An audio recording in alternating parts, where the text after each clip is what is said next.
Chapitre 1. La Garden Party à Rose Hill. Le matin de la Garden Party caritative de Rose Hill, l'air était chargé du parfum des roses tardives et de l'herbe fraîchement coupée. Le soleil brillait intensément, malgré la pluie qui s'annonçait à l'ouest. L'épouse du pasteur, Madame Hargreaves, déclara que c'était la plus belle journée de tout l'été, avec la même résignation et le même essoufflement qu'on exprime en annonçant l'absence de jambon froid au dîner. Les pelouses de Rose Hill House, une belle demeure géorgienne, quoique un peu trop fière, étaient agrémentées de stands, de banderoles et de tables à tréteaux chargées de génoises et de confitures. Les enfants allaient et venaient au milieu de la foule, leurs cris se mêlant aux murmures joyeux des conversations. Il régnait une certaine unité villageoise, comme si la fête elle-même avait recollé les morceaux de la société de Willowbrook. Miss Jane Marple, confortablement assise dans un fauteuil en rotin sous un auvent rayé, observait les événements avec sa douceur habituelle. Aux yeux de quiconque la regardait, une petite dame âgée coiffée d'un chapeau de paille élégant, son sac à tricot à côté d'elle. Elle semblait n'être qu'une de ces respectables dames de compagnie dont la présence conférait une certaine autorité aux événements du village. Pourtant, son regard bleu pâle était vif et scrutateur, s'attardant non seulement sur les pâtisseries et les lots de la tombola, mais aussi sur les expressions, les gestes et les interactions de ceux qui l'entouraient. Madame Partridge a encore préparé son biscuit Victoria primé, remarqua Madame Bembury en s'asseyant à côté de Mademoiselle Marple avec un soupir de soulagement audible.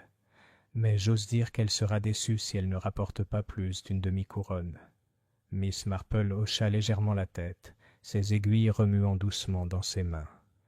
Elle a toujours tendance à être déçue, chère Madame Bambury, quoi qu'il arrive. Certaines personnes le sont toujours. Un frisson parcourut soudain la foule, lorsque Sir Geoffrey Lyle, magistrat local, homme d'une corpulence et d'une suffisance considérables, traversa la pelouse pour ouvrir la vente aux enchères. Il était accompagné de sa femme, beaucoup plus jeune, d'une beauté saisissante, qui portait son chapeau à larges bords selon une inclinaison plus adaptée à Ascot qu'à Willowbrook. C'est alors que la première note inquiétante résonna dans l'harmonie de la journée. Un cri, aigu, choqué et totalement déplacé, retentit depuis la tente où était exposé le gobelet de cristal, pièce maîtresse de la tombola de charité. Les gens se précipitèrent, la curiosité plus forte que tout sens des convenances. Miss Marple, dont le tricot avait été momentanément oublié, se leva et s'avança avec la persévérance silencieuse de celle qui sait qu'elle ne sera pas remarquée. À l'intérieur de la tente, au milieu du parfum des fleurs coupées et de l'éclat des verres, une petite foule s'était rassemblée dans un silence horrifié. Sur la table, à côté du gobelet étincelant, gisait la silhouette de M. Alfred Pritchard, l'avocat de Marleycombe. Sa main pendait à un angle anormal et son visage exprimait l'immobilité d'une mort subite. Une tache sombre s'étalait sur le linge amidonné sous lui. « Mon Dieu !» s'exclama Madame Hargreaves en pressant un mouchoir contre ses lèvres. « À la fête de charité. » De tous les endroits. Quelqu'un a murmuré « une crise cardiaque ». Ça a dû être ça. Mais le mot meurtre murmurait déjà dans l'assemblée comme un courant d'air sous une porte close. Miss Marple resta immobile, le regard fixé non pas sur l'homme tombé, mais sur ceux qui l'entouraient. Elle vit la jeune servante de Rose Hill serrant son tablier de ses doigts pâles, l'épouse du magistrat détournant le regard avec un calme étudié, le vicaire ajustant son col comme s'il était devenu trop serré, et un léger sourire vite réprimé, illuminant les lèvres de Léonard Vance, le commissaire-priseur. Pour Miss Marple, la mort d'Alfred Pritchard n'était pas une énigme de circonstances, mais de personnes, leurs motivations, leurs habitudes et leur capacité à tromper.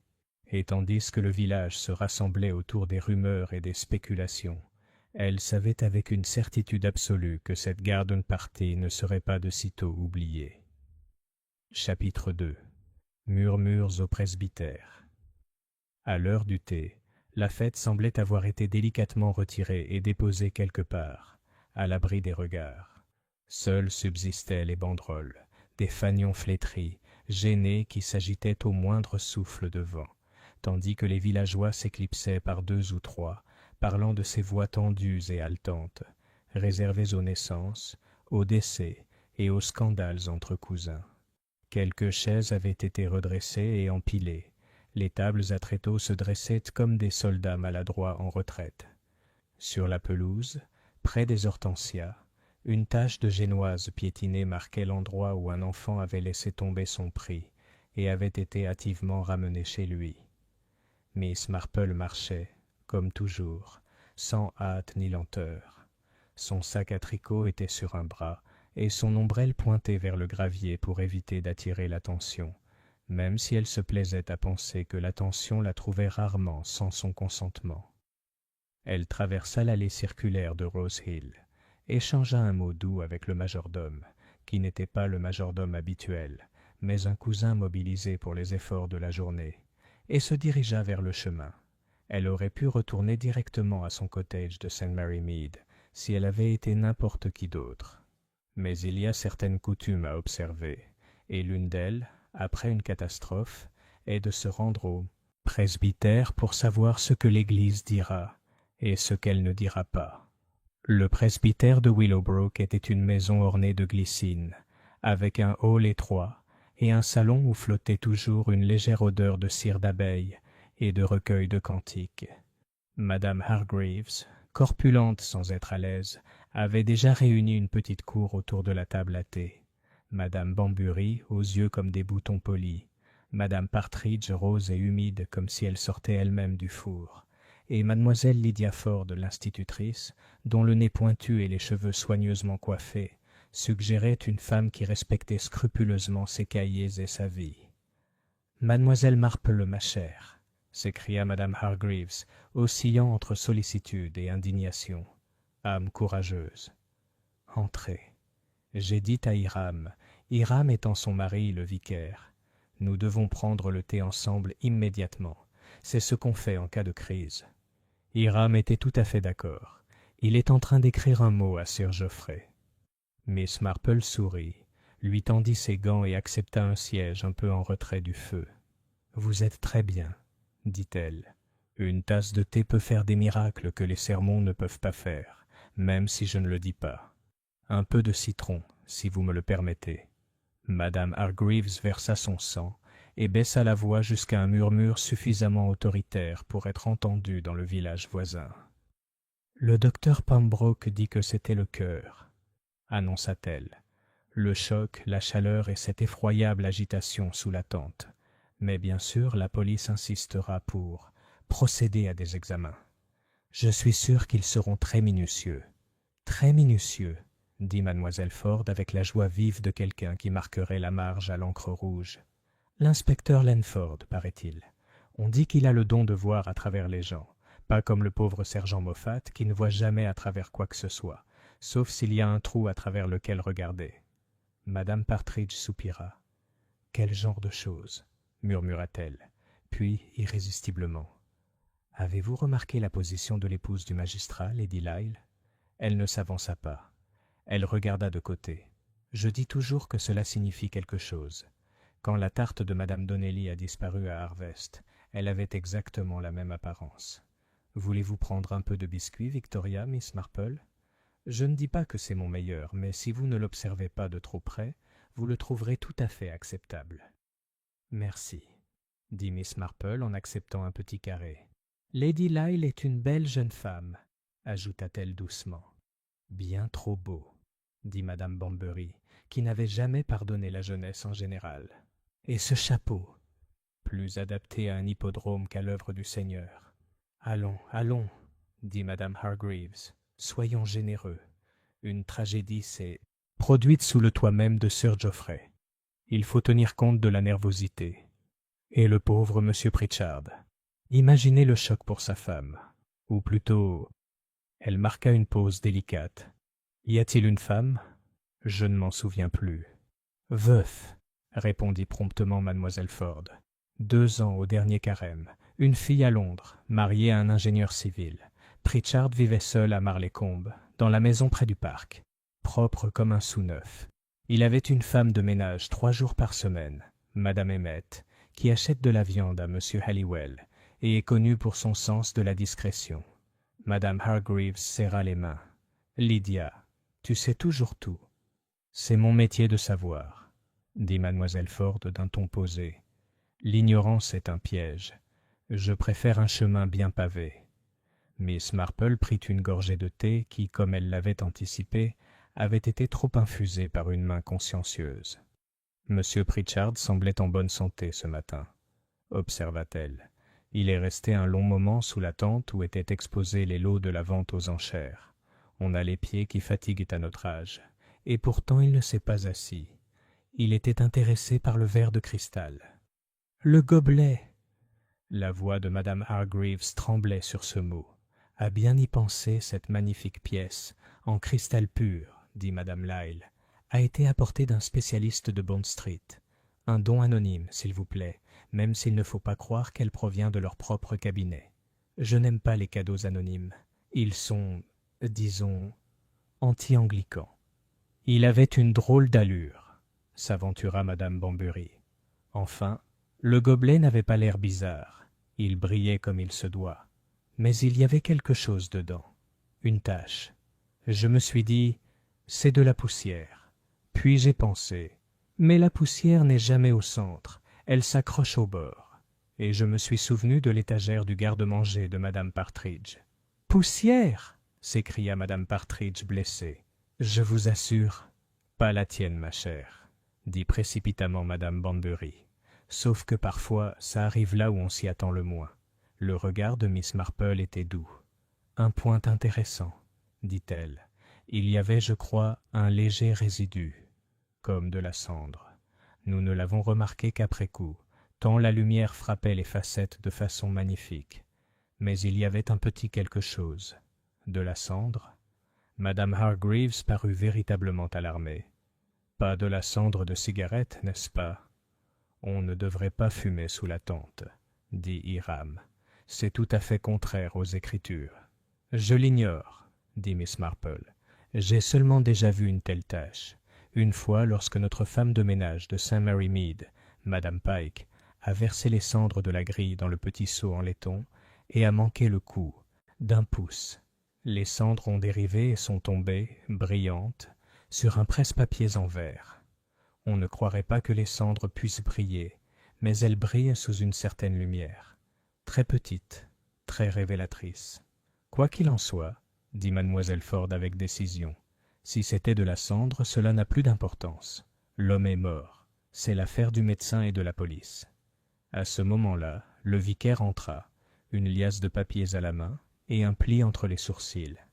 C'était un homme doux et réfléchi, qui aimait les revues paroissiales et l'histoire des fonds baptismaux, et qui considérait toujours la tragédie humaine avec un air perplexe, comme si la Providence avait manqué de fournir des notes de bas de page adéquates. « Ma chère, dit-il à sa femme, l'inspecteur Lenford a demandé que personne ne brode. C'est le mot d'ordre. Il souhaite simplement que les faits soient répétés. Il vient tout à l'heure recueillir les dépositions de ceux qui étaient les plus proches de la tante à ce moment-là. »« Bien sûr, » dit madame Hargreaves en se tournant vers l'assistance avec l'aplomb d'une martyre. « Nous ne dirons que ce que nous avons vu. Et nous avons vu très peu de choses. Nous sommes des femmes. » Mademoiselle Ford pinça les lèvres, mais ne dit rien. Madame Partridge s'essuya les yeux. Madame Banbury murmura que les vérités, d'après son expérience, étaient comme des pissenlits. Une bouffée et toute la pelouse les connaissait. Miss Marple, qui ne craignait pas d'être sous-estimée, demanda si la servante de Rose Hill, la jeune fille pâle qui serrait son tablier, était tout à fait rétablie. « Oh, cet enfant !» Madame Hargreaves fronça les sourcils. « Hetty, ou Nettie, ou un nom du genre. Nouvelle dans le service. Lady Lyle l'a recueillie à l'orphelinat, ce qui me paraît peu judicieux. Il y a des raisons pour lesquelles les gens n'ont pas de foyer, vous savez. Mais on ne peut pas dire ces choses-là. Elle était bouleversée, et c'est compréhensible. Madame Lyle l'a envoyée se coucher. Hetty Lorne, ajouta mademoiselle Ford, 16 ans à la Saint-Michel, vif d'esprit, lent de main. C'est très fréquent. La conversation s'anima et tourbillonna. Comment M. Pritchard s'était montré discrètement respectable. Comment il avait un jour refusé une affaire pour vulgarité, jusqu'à ce que l'inspecteur Lenford lui-même fût annoncé à la porte. C'était un homme de taille moyenne, aux yeux gris et fixes, et arborait cet air de sang-froid particulier qui suggère un homme qui a décidé, très tôt, de ne jamais paraître surpris.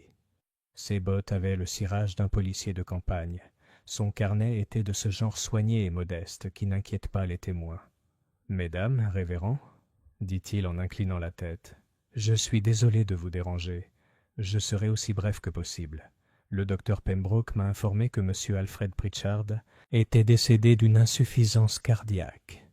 Quant à savoir s'il y avait d'autres facteurs, je reste ouvert à la question. J'aimerais entendre tour à tour ce que chacun d'entre vous a observé. » Il se plaça près de la fenêtre, où la lumière déclinante éclairait son visage, et commença à poser des questions douces. Quelqu'un avait-il vu M. Pritchard se disputer avec un autre homme? Avait-il bu quelque chose juste avant sa chute? Y avait-il une odeur inhabituelle? À ces mots, Madame Bunbury s'inquiéta et ne se souvint que des violettes, qui étaient la norme dans les tentes. Quelqu'un avait-il touché le gobelet? Le tirage au sort devait avoir lieu à 16 heures, dit Madame Hargreaves d'un ton important. Personne ne devait y toucher avant. Sir Geoffrey l'avait ordonné. Il y avait une pancarte. Ne pas manipuler. À mon avis, c'était tout à fait inutile, car les meilleurs ne manipulent jamais et les autres ne savent pas lire. Qui a organisé les lots? Demanda Lenford. Leonard Vance, dit promptement mademoiselle Ford. Il n'est pas de la meilleure trempe. Il est commissaire-priseur au marché de Marlécombe et vend plus de faillites qu'une paire de faisans. S'il y a une bonne affaire, il la saisira en premier. Il a un léger sourire déplacé. L'inspecteur Lenford le nota sans commentaire. Et la jeune servante? Hetty Lorne. Est-elle entrée dans la tente? Elle allait et venait comme un papillon de nuit, dit Madame Hargreaves. Elle allait chercher des vases, je crois. Miss Marple attendit que les autres aient fini de parler.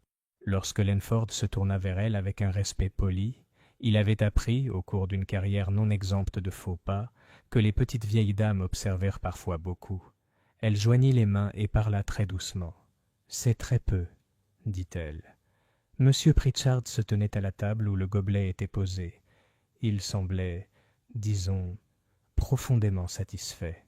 Vous savez comme certains hommes fixent un objet jusqu'à ce qu'ils soient convaincus de son attrait. Il s'est penché plus près que la plupart ne l'auraient de fait. Je ne pense pas qu'il l'ait touché, mais il était tout près. Il n'a parlé à personne, sauf à M. Vance. M. Vance a dit quelque chose comme « coupé comme de l'eau de source ». M. Pritchard a hoché la tête. Puis M. Vance s'est éloigné. J'ai remarqué que la main de M. Pritchard tremblait légèrement. Je me suis dit « il devrait s'asseoir ». Mais peut-être que je pense la même chose de tout le monde. Le crayon de Lenford bougea. Et après, plus tard, il y eut un léger vacarme à l'entrée. Quelqu'un heurta un plateau, et M. Pritchard se retourna à moitié, comme soucieux de ne pas être bousculé. Puis il se pencha, rien de plus, et s'effondra comme si les ficelles avaient été coupées. Et le gobelet? Le regard de Miss Marple était absent, comme si elle cherchait une perle égarée dans une broderie. Le gobelet avait, comme nous l'avons dit, une petite tache, très petite, de la cendre, je crois. Mais j'ai aussi remarqué que lorsqu'on polit du verre avec un chiffon, si le chiffon n'est pas parfaitement propre, il reste une fine peluche. Ça ne ressemblait pas à de la peluche. Lenford leva les yeux. « Vous avez déjà remarqué ce genre de choses, Miss Marple. C'est vrai, si l'on compte sur le verre pour voir la vérité, » dit Miss Marple d'un ton doux. Il sourit presque imperceptiblement. « Merci. » Il prit leur déclaration et s'éloigna avec un mot respectueux, promettant qu'un agent repasserait. Lorsque la porte se referma, un souffle s'échappa collectivement, comme si la salle s'était retenue. « Quel homme bien pour un policier !» déclara Madame Hargreaves. « Hiram, pourriez-vous lui donner la liste des paroisses? Il doit savoir où trouver les personnes respectables et où, disons, trouver les autres. » Le vicaire parut peiné. « Ma chère, nous sommes tous des brebis du même troupeau. Certains d'entre nous grignotent les haies, a déclaré madame Banbury. Miss Marple se leva. « Si vous voulez bien m'excuser, dit-elle, j'aimerais jeter un coup d'œil dans la ruelle derrière Rose Hill avant que la lumière ne s'éteigne. Un des enfants a laissé tomber un ruban. Il fera l'affaire pour le colis de ma nièce. » Cela suffisait à expliquer sa course. Elle ramassa ses gants et quitta le presbytère à son rythme régulier et délicat. Dehors, l'air était frais et sentait la terre humide, avec un soupçon de fumée, la fumée ascendante d'un foyer quelque part, qui avait atténué la fraîcheur de l'après-midi. Le chemin derrière Rose Hill était étroit, avec un petit échalier là où la haie s'inclinait. Miss Marple posa la main sur le vieux bois et observa le sentier. Il avait été abondamment foulé par les fêtards. Les empreintes s'étaient mêlées. Malgré tout, il y avait des détails à découvrir si l'on s'y attardait. Quelqu'un était resté un moment près de l'échalier. Le sol était éraflé de petites empreintes en demi-lune, peut-être la marque d'un talon nerveux qui s'enfonçait. Un pétale de rosier de serre gisait là, abîmé et déplacé, et sur la haie elle-même, accrochée à l'épine, se trouvait un fil de gaze noir, si fin qu'il était invisible à moins d'être exercé à de telles bagatelles. Miss Marple le détacha et l'enroula autour d'un doigt. De la gaze noire. Rares étaient les villageoises qui portèrent de la gaze noire l'après-midi. Cela pouvait appartenir à un chapeau fait pour la ville. Son esprit, qui était un meuble à tiroir contenant des souvenirs soigneusement étiquetés, lui offrit une image. La cambrure du chapeau de Lady Lyle, ombrageant une joue très blanche. Elle ne se pressa pas. Elle remit la gaze dans son gant, trouva le ruban qu'elle s'était promis, bleu, avec une étoile, enfantine imprimée dessus, et retourna vers le haut mur de pierre de Rose Hill. Sur un coup de tête, elle fit le tour de l'entrée des domestiques. La porte était ouverte sur l'air de l'arrière-cuisine. La fraîcheur embaumait le soda et l'eau de chou. À l'intérieur, une femme d'âge mûr tapait une cuillère sur une assiette à dessert, avec une énergie déterminée. « Bonjour, » dit doucement Miss Marple. « Veuillez me pardonner. Je cherche Hetty. Je crois qu'elle a été prise d'un malaise à la fête. J'ai moi-même eu un malaise un jour, et un peu de sel dans l'eau me serait utile. » La femme la regarda avec une suspicion qui s'adoucit à la vue du chapeau et des yeux de Miss Marple. « Vous êtes Miss Marple, n'est-ce pas? De St. Mary Mead. J'ai entendu parler de vous. On n'a pas besoin de sel. Hetty est allongée. »« Tout à fait, » dit Miss Marple. « Je me demandais si elle avait assez mangé. Les jeunes filles oublient. » La femme, Madame Tin, comme elle l'avoua au bout d'un moment, parut grossièrement satisfaite. « Elle n'oublie pas, celle-là. Elle est assez rapide pour mettre un petit pain de côté. Le problème, c'est que les mains sont comme des petits poissons. Elle laisse tout tomber. Je lui ai dit, « Hetty, tu portes un plateau comme un plateau, pas comme un pot de confiture. » Mais le fera-t-elle? Eh bien, elle a vu quelque chose, je ne devrais pas m'en étonner. Ceux qui n'ont rien vécu voient ce qui n'a pas d'importance et passent à côté de ce qui compte. « C'est tout à fait vrai, » dit Miss Marple, « et pourtant, parfois, ce qui semble sans importance devient le fil qui défait tout le bas. Vous n'avez peut-être pas vu qui est entré dans la tente en dernier? » « En dernier? Lox, ils sont allés et venus toute la journée. Ce Vance, celui avec les dents. Sir Geoffrey 2 fois. Madame, eh bien, elle rôdait, comme une mouche sur de la confiture. Pardonnez-moi, je ne veux pas vous manquer de respect.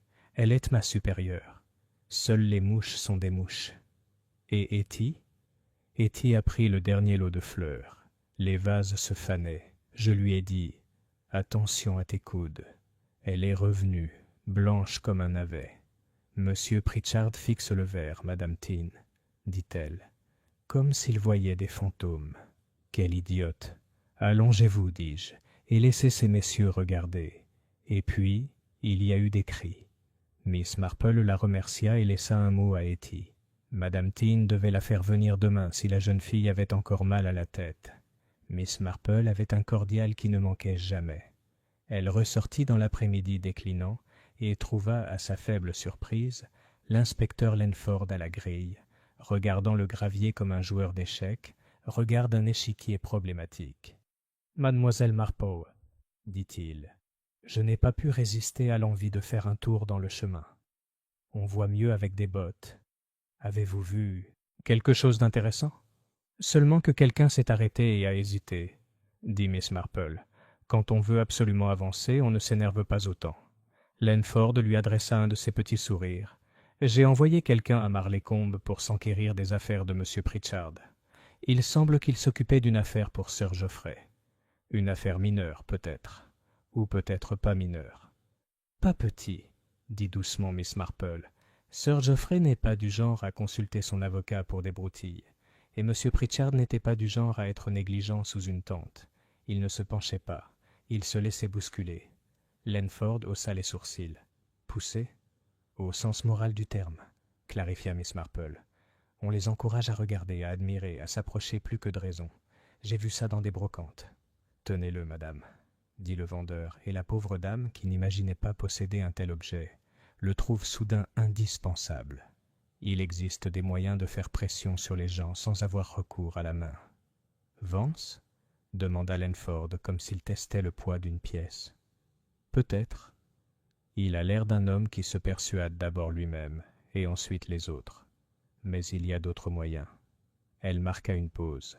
« Il faudrait examiner le gobelet avec soin, inspecteur. Très soigneusement, pas seulement pour les empreintes digitales, pour les résidus, pour ce qu'un essuie-glace négligent laisse. »« C'est en main, » dit Lenford. « Notre agent l'a apporté au docteur Pembroke. S'il y a quoi que ce soit d'inhabituel, nous le saurons. » Ils restèrent un moment dans un silence complice. Le ciel avait pris la couleur des fleurs de poirier. Une grive chanta une fois, essaya encore, puis se ravisa. Aux hautes fenêtres de Rose Hill, les pièces apparaissaient comme des carrés pâles. Quelqu'un franchit un rideau. « Vous pensez que c'est un meurtre ?»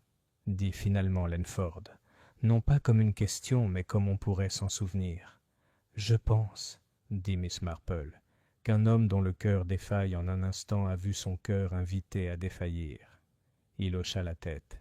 « Ce que tu as vu et ce que tu penses, tu me le diras, n'est-ce pas ? » ?»« Oh, certainement. Nous échangerons nos petites observations comme des ménagères échangeant des recettes, inspecteur. Mais je vous préviens, parfois la recette la plus simple en apparence exige un timing très précis. » Lorsque Miss Marple arriva à son cottage, la haie fermait le chemin et le portail se refermait doucement, laissant déjà entrevoir que le village avait serré son châle autour de ses épaules. Elle fit bouillir la bouilloire et mesura le thé, un pour la théière et un pour la chance, et s'assit à sa petite table, la lumière de la lampe projetée sur son tricot. Elle ne tricotait pas. Elle pensa à M. Alfred Pritchard, qui s'était autrefois cru assez fort pour se tenir debout, et à un grain de cendre qui n'avait rien à faire dans un gobelet de cristal. Elle pensa au chapeau de Lady Lyle, à l'adresse commerciale irréprochable de Léonard Vance, à un coup de pied nerveux près d'un échalier, et à une fille aux mains de Veyron. Et derrière tout cela, telle une ombre se métamorphosant en forme, elle pensa à Sir Geoffrey Lyle, qui avait l'attitude ferme d'un homme habitué à ce que les choses soient exactement comme il les désire. Sur la cheminée, la vieille horloge sonnait la demi-heure, faiblement. Miss Marple leva les yeux, et dans ses yeux, il n'y avait pas de sévérité, mais une vieille et triste patience. Les gens, pensa-t-elle, laissent toujours tomber leurs péchés comme les enfants laissent tomber des miettes, partout, même sans le vouloir. Si l'on sait où regarder, on voit la petite trace. À Rose Hill, il restait assis tard et parlait à voix basse. Les domestiques écoutaient dans l'escalier. L'inspecteur Lenford écrivait sous sa lampe, prudemment et lentement. Et le matin, les discussions reprenaient, les théories, les déclarations plus sérieuses pour satisfaire aux exigences du devoir et de la conscience. Mais déjà, dans l'esprit de Miss Marple, le schéma commençait à se dessiner, un schéma de petits actes et de petites vanités, avec un étrange scintillement en son centre, comme si quelque chose de délicat avait capté la lumière et l'avait piégée. Elle se leva et tira le store. Dans la cheminée, Le charbon se déposa avec un soupir et un léger filet de fumée s'éleva. Rien de plus qu'un point, en réalité, et pourtant aussi distinct que la vérité pour des yeux habitués aux ombres. Chapitre 3. Les cendres dans la coupe. Le lendemain matin, humide et gris, une bruine semblait décidée à défaire toute la propreté des parterres de fleurs de la fête. Les guirlandes, toujours suspendues tristement sur la pelouse de Rose Hill, semblaient dépenaillées, leurs couleurs ternes et leurs cordons relâchés. L'air sentait l'herbe mouillée et les scones de la veille. Miss Marple, cependant, n'était pas du genre à se laisser décourager par le temps. Elle était assise à sa table de petit déjeuner, un œuf poché sur du pain grillé devant elle, le chronique quotidienne plié à côté de sa tasse de thé. Les gros titres concernaient les ministres des Affaires étrangères et les troubles lointains, mais son regard fut plutôt attiré par la petite colonne intitulée « Actualité locale », tragédie à la Garden Party de Rose Hill. L'article était succinct, poli et évasif, l'effondrement soudain d'un avocat respecté, mais entre les lignes, Miss Marple a détecté le malaise silencieux d'une communauté sortie de sa complaisance. Avant qu'elle ait pu finir son œuf, on frappa violemment à la porte. Il s'agissait de Madame Benbury, enveloppée dans un châle autrefois à la mode à l'époque de la reine Mary, qui affichait encore une certaine dignité, bien que quelque peu rongée par les mythes. Ses yeux brillaient d'excitation. « Ma chère Miss Marple !» s'exclama-t-elle, attendant à peine d'être invitée à entrer. « Vous êtes au courant ? L'inspecteur Lenford a ordonné que le gobelet soit scellé, dans une boîte, comme s'il s'agissait d'un produit de contrebande. Je tiens de source sûre, Madame Larche de la Poste, qu'il soupçonne un poison. » Miss Marple inclina la tête. Il aurait tort de ne pas envisager cette possibilité. Mais Madame Larche aime les formules théâtrales.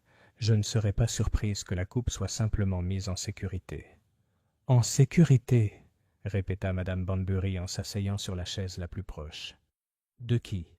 J'ai dit à Madame Larche. Personne à Willowbrook ne falsifiait des preuves. Et elle a dit « Ma chère, vous seriez étonnée de ce que les gens font lorsque leur nom pourrait être dans les journaux. » Imaginez le papier. Miss Marple servit une tasse de thé à sa visiteuse, sachant que c'était le seul moyen de la calmer. Madame Benbury but une gorgée avec gratitude et se pencha plus près. Et autre chose. Madame Partridge jure avoir vu Lady Lyle près de la tente quelques instants avant que le pauvre monsieur Pritchard ne s'effondre. Elle dit qu'elle était seule, la main posée sur la nappe. Cela ne vous paraît-il pas étrange ? Il me semble, dit doucement Miss Marple, que les capacités d'observation de Madame Partridge s'améliorent souvent après l'événement. Madame Benbury laissa échapper un petit cri de protestation. Vous ne pensez tout de même pas. Mais Miss Marple s'était levée pour aller chercher son sac à tricot. Je crois, dit-elle, que la mémoire humaine est comme la laine. Elle s'étire pour s'adapter au modèle qu'on souhaite réaliser. La vérité, cependant, se trouve généralement dans les mailles perdues. Plus tard dans la matinée, l'inspecteur Lenford en personne se rendit au cottage de Miss Marple. Ses bottes portaient les traces des chemins humides, et son attitude était grave. « Bonjour, Miss Marple. J'espère ne pas vous déranger. »« Pas du tout, inspecteur. Vous prendrez bien un peu de thé, ou peut-être quelque chose de plus fort, par cette journée maussade. »« Un thé me suffira, » dit-il en s'asseyant avec raideur. Il posa son chapeau sur ses genoux et jeta un coup d'œil à ses aiguilles à tricoter, cliquetant sereinement dans ses mains. « J'ai pensé qu'il était bon de vous informer, puisque vous étiez présent hier, que le docteur Pembroke a découvert certaines anomalies. Des traces, comment dire, étrangères à la constitution naturelle de l'homme. » Les yeux de Miss Marple, doux comme toujours, se posèrent sur son visage. « Du poison ?» Il inclina la tête. « Quelque chose de ce genre. Une poudre, peut-être. Pas encore concluant, mais suffisant pour me rendre prudent. Le gobelet sera envoyé au laboratoire du comté.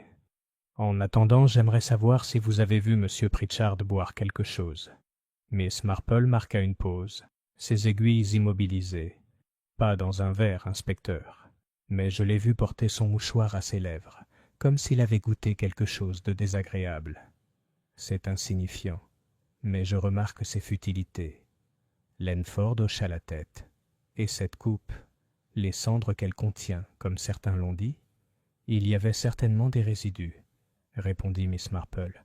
Cela m'a rappelé un cas, il y a de nombreuses années, où une servante de notre village avait tenté de polir du laiton avec une poudre anti-cafard. Elle avait laissé une trace sur une tasse de thé, et le résultat fut des plus fâcheux pour le visiteur qui en avait bu. Le crayon de l'inspecteur parcourut rapidement son carnet. C'est précisément ce genre de lien qui m'intéresse. Voyez-vous, Miss Marple, certains suggèrent que le gobelet lui-même était l'instrument. Mais comment M. Pritchard en est-il venu à boire dedans, en public et à un tel moment? Je ne peux pas encore le dire. Les gens peuvent être amenés à faire des choses très étranges, observa Miss Marple, surtout lorsqu'ils sont persuadés par quelqu'un en qui ils ont confiance, ou qu'ils craignent. L'après-midi, tout le village était en proie aux conjectures. À l'épicerie, à la poste, à la petite halte ferroviaire où 2 trains passaient chaque jour, les langues se déliaient sans cesse. On entendit Sir Geoffrey Lyle gronder que la police devait éclaircir cette absurdité au plus vite. On aperçut Lady Lyle descendant rapidement le chemin, son voile baissé, comme pour éviter à la fois la bruine et la curiosité. Et Léonard Vance, le commissaire-priseur, fut aperçu à l'auberge, affichant un sourire trop large, ses manières un peu trop chaleureuses pour l'occasion. Il déclara, à portée de voix de plusieurs villageois, que les crises cardiaques sont le malheur de l'âge et n'incombent à personne, et qu'il était absurde de prétendre le contraire. Ces paroles, censées rassurer, eurent l'effet inverse. Miss Marple, quant à elle, se promenait tranquillement dans le cimetière, son ombrelle claquant doucement sur les pierres. Elle réfléchissait non pas à ce qui avait été dit, mais à ce qui ne l'avait pas été. Les gens, elle le savait, sont souvent très révélateurs dans leur silence. Au bord du chemin, elle s'arrêta. Là, à moitié enfoui dans la terre humide, se trouvait un petit bout de papier. Elle le ramassa avec précaution. Il semblait avoir été arraché d'une enveloppe, l'encre brouillée par la pluie. Seuls quelques mots restaient lisibles. Règlement. Psst, cristal. Confidentiel. Miss Marple l'a soigneusement plié dans son gant. Cela pourrait ne rien signifier du tout, ou cela pourrait signifier beaucoup. Ce soir-là, elle s'assit de nouveau près du feu, son tricot intact sur ses genoux. Ses pensées ne se tournèrent pas vers la mort subite du pauvre notaire, mais vers le calme qui régnait à Willowbrook. Un magistrat fier, une belle jeune épouse, un commissaire-priseur ambitieux, une femme de chambre nerveuse et un notaire qui en savait peut-être plus sur leurs affaires qu'il n'était raisonnable de le penser. Et au centre de tout cela, brillant d'une innocence trompeuse, la coupe de cristal, contenant littéralement les cendres de la vérité. Chapitre 4. Le mauvais homme. Le lendemain matin, Willowbrook High Street connut une effervescence intense. L'agent Davis, un jeune homme débonnaire, plus appétiteux que méfiant, fut aperçu se dirigeant résolument vers l'auberge, suivi 1 heure plus tard par l'inspecteur Lenford en voiture. De tels événements incitèrent la moitié du village à inventer des courses en direction du parc, car rien n'était plus attirant que les activités officielles de la police, menées au vu et au su de tous. À midi, ce n'était plus une rumeur, mais une certitude. Léonard Vance, le commissaire-priseur, avait été interpellé. Madame Banbury déclara d'un air solennel qu'elle s'était toujours méfiée d'un homme qui souriait trop souvent. Madame Partridge annonça avoir vu un jour M. Vance se tromper dans le compte des pièces de monnaie au marché. Et mademoiselle Lydia Ford, l'institutrice, affirma qu'un homme qui fait le commerce d'actions en faillite a forcément une vague notion de l'honnêteté. Au presbytère, où la nouvelle fut reçue par-dessus un gâteau aux graines, madame Hargreaves joignit les mains de façon théâtrale. L'inspecteur a agi avec une promptitude admirable. Léonard Vance a été vu parlant au pauvre M. Pritchard quelques instants avant l'effondrement. Et n'avons-nous pas tous remarqué son air narquois? Miss Marple, présente, se servit une autre tasse de thé. Son expression était douce, presque absente. « Je crois qu'il a parlé de la coupe, » dit-elle doucement. « Exactement, » s'écria Miss Ford. « Et n'est-il pas suspect qu'il ait été seul à être chargé de distribuer les lots? Un homme dans une telle position pouvait tout faire. Il aurait même pu toucher à la coupe avant que la foule ne se rassemble. » Madame Benbury hocha la tête. « L'inspecteur ne tardera pas à le tuer, c'est sûr. » Miss Marple posa sa tasse. « Je ne devrais pas être trop pressée, chère Madame Benbury. » On sourit souvent pour cacher sa nervosité, et la nervosité n'est pas toujours synonyme de culpabilité. Plus tard dans l'après-midi, l'inspecteur Lenford se rendit au cottage de Miss Marple. Il était courtois, mais une lueur de satisfaction brillait dans ses yeux. « Nous avons des raisons de croire, mademoiselle Marple, que Léonard Vance a pu être impliqué dans une affaire peu recommandable avec M. Pritchard. Une affaire d'argent, de dette, pour être clair. » Plusieurs villageois les ont entendus se disputer à propos d'estimation, et l'une des domestiques de Rose Hill jure avoir vu Vance se pencher tout près de la coupe. Miss Marple écoutait avec un intérêt compatissant. « On se penche souvent quand le verre scintille à la lumière, » remarqua-t-elle. « Il attire le regard, comme un bijou. Puis-je vous demander, inspecteur, ce qu'a dit M. Vance lui-même? »« C'est absurde, » répondit Lenford. « Il prétend que Pritchard était un maniaque, peu disposé à céder sur une question de succession. Il nie avoir touché la coupe. Mais... » Il marqua une pause. « Il y a des incohérences. Il admet avoir longuement parlé avec Pritchard, mais personne d'autre ne semble avoir entendu leurs propos. Et puis, bien sûr, il y a sa réputation. » « Les réputations, » dit doucement Miss Marple, « sont des choses curieuses. Elles poussent un peu comme du lierre.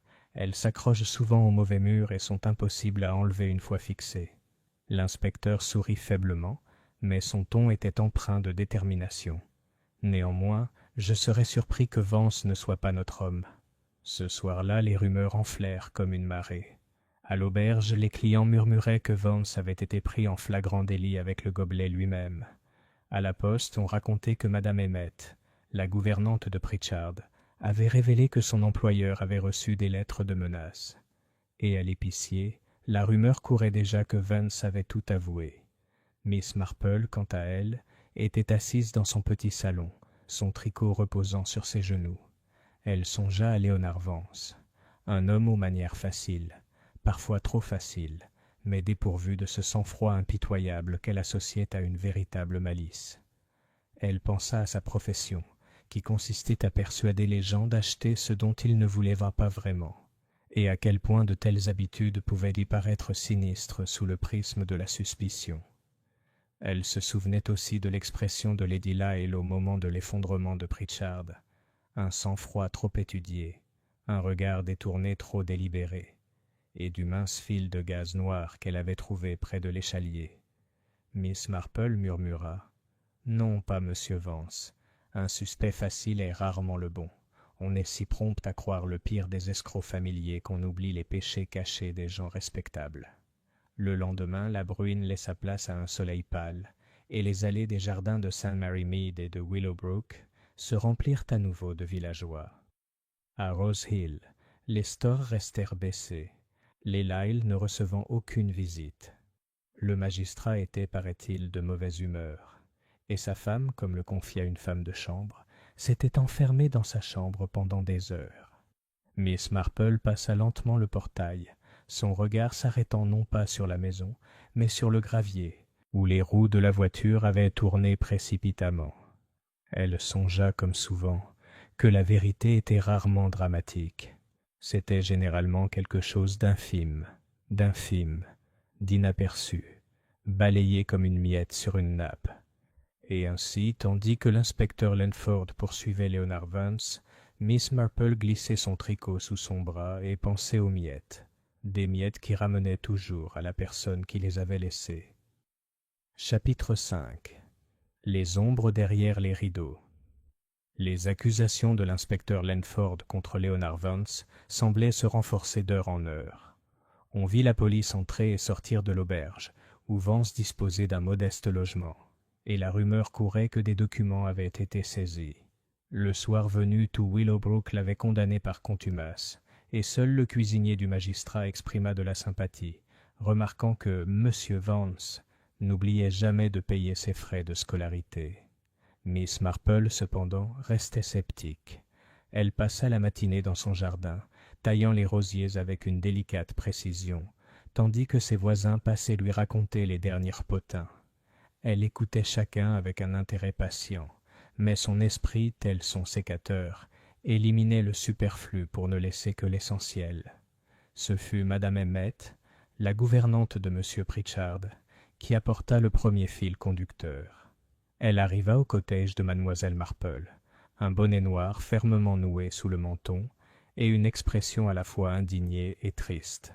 « J'ai pensé que vous devriez le savoir, Mademoiselle Marple, » dit-elle en se perchant avec raideur au bord de la chaise. « L'inspecteur est venu à Marlécombe hier. Il s'est enquis des affaires de M. Pritchard, et je lui ai dit franchement, le maître était inquiet ces dernières semaines. Il n'arrêtait pas de marmonner. Papier et colonne-t-il l'a fait. Il a dit qu'il ne se laisserait pas berner. Je lui ai demandé si c'était pour les affaires, mais il a secoué la tête. Et une fois, Madame Emmett baissa la voix dramatiquement. Il a dit « Si la vérité éclate, ils seront ruinés tous les deux. » « Les deux ?» demanda doucement Miss Marple. « C'est le mot, madame. »« Les deux. Mais il ne m'a jamais dit qui. » Miss Marple croisa les mains. « Et a-t-il reçu des visiteurs, Madame Emmett ?»« Seulement Monsieur Vance, une ou deux fois, et... » Elle hésita. « Lady Lyle elle-même. Elle est venue chez moi un après-midi où Sir Geoffrey était absent. Très convenable, remarquez, mais j'ai trouvé ça étrange. Les cabinets d'avoués sont réservés aux affaires, pas aux salons privés. » À l'heure du déjeuner, l'histoire se répandit dans tout le village. Lady Lyle avait été aperçue chez M. Pritchard. Certains affirmèrent qu'il s'agissait de sa dot, d'autres chuchotèrent des explications plus scandaleuses. Les jeunes femmes de l'épicier parlèrent avec une vive joie, tandis que les plus âgées pincèrent les lèvres et affirmèrent avoir toujours soupçonné. À Rose Hill, cependant, l'ambiance était moins joyeuse. Une femme de chambre confia à Madame Bunbury que la voix de Sir Geoffrey avait été si forte la veille au soir, que le majordome, bien que cousin d'emprunt, avait menacé de partir immédiatement. Lady Lyle aurait pleuré derrière sa porte, et Sir Geoffrey lui avait ordonné de ne plus recevoir de visiteurs. Miss Marple rendit visite au docteur Pembroke, connu pour son amour du partage de ses opinions médicales. C'était un homme volubile, porté sur de longues explications, mais Miss Marple l'écouta avec sa patience habituelle. « Du poison sans aucun doute, » dit-il enfin, « mais pas du genre ordinaire, ni de l'arsenic, ni de la digitale. Quelque chose de plus rare, de plus sophistiqué. Une poudre qui se dissout sans laisser de traces dans un liquide. Mais c'est là le point intéressant. Elle a dû être administrée. Au moment même, il n'y a eu aucun retard. L'effondrement a été immédiat. « Alors, ça n'aurait pas pu être dans sa nourriture plus tôt ?» demanda Miss Marple. « Exactement. C'était dans la coupe ou quelque chose qui l'a touché dans cette tente. »« Cas remarquable, remarquable. » Miss Marple sourit faiblement. « Oui. C'est remarquable comme on peut facilement encourager quelqu'un à lever un verre, juste pour voir comment la lumière brille, et ce faisant, à toucher ou goûter ce qu'il ne devrait pas. » Ce soir-là, rentrant du presbytère, Miss Marple passa devant l'échalier où elle avait trouvé la gaze. Là, à moitié cachée par la haie, elle remarqua une autre trace curieuse, une petite touffe d'herbe tassée, comme si quelqu'un s'y était souvent arrêté. À côté se trouvait un bouton d'argent, démodé et plutôt imposant, du genre qu'on ne trouve pas habituellement sur les vêtements de campagne. Miss Marple le ramassa avec précaution et le glissa dans son réticule. Un bouton, un fil de gaz, un notaire murmurant des accords, et une dame lui rendant discrètement visite pendant l'absence de son mari. Telles étaient les pièces du puzzle. L'image qu'elle suggérait n'était pas celle de la petite escroquerie de Léonard Vance, mais celle de quelque chose de plus profond et de bien plus dangereux. Cette nuit-là, alors qu'elle préparait sa bouillotte, Miss Marple murmura pour elle-même. On tue rarement des gens pour quelques centimes. C'est l'orgueil, la honte ou l'amour qui les guide. Et parfois, ajouta-t-elle doucement, les trois à la fois. Chapitre 6. Un deuxième choc. L'arrestation de Léonard Vance n'avait calmé le village que pour une journée. Dès le lendemain matin, les bavardages de Willowbrook étaient plus animés que jamais, et les opinions étaient nettement partagées entre ceux qui tenaient de Vance pour coupable et ceux qui le considéraient comme un bouc émissaire commode. Madame Banbury, qui avait changé d'avis du jour au lendemain, déclarait alors que un homme aussi évident ne pouvait être le meurtrier, tandis que Madame Partridge s'accrochait obstinément à la conviction que la malhonnêteté au marché menait inévitablement à la malhonnêteté avec les coupes en cristal.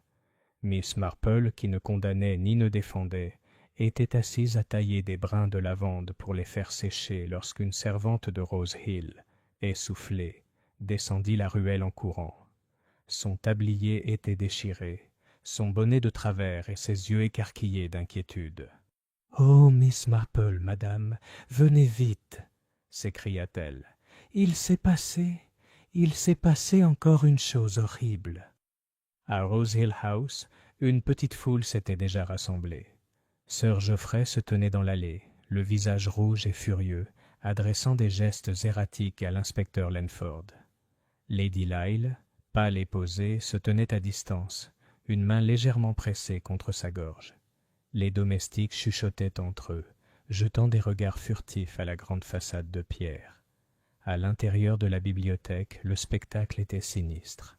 Hetty Lorne, la jeune servante, était assise, affalée sur une chaise, le visage blême. Le docteur Pembroke se penchait sur elle en marmonnant, tandis que Madame Tin se tordait les mains. Sur le bureau devant elle se trouvait un plateau sur lequel reposait une tasse de cacao à moitié vide.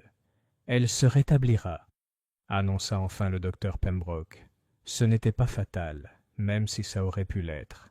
De la poudre, comme avant, je parie. Il a fallu qu'on me fasse venir. » L'inspecteur Lenford se retourna brusquement. « Qui lui a apporté le chocolat ?» Madame Tyne, se tordant toujours les mains, avoua « C'est moi, monsieur. Elle a dit qu'elle se sentait faible et a réclamé quelque chose de chaud. Je vous jure que j'ai apporté la boîte moi-même, que je l'ai versée et que je l'ai laissée dans l'arrière-cuisine pendant que je tournais le dos pour remuer le ragoût. À mon retour, elle buvait déjà. Je n'y ai plus jamais touché. » L'expression de Lenford se durcit.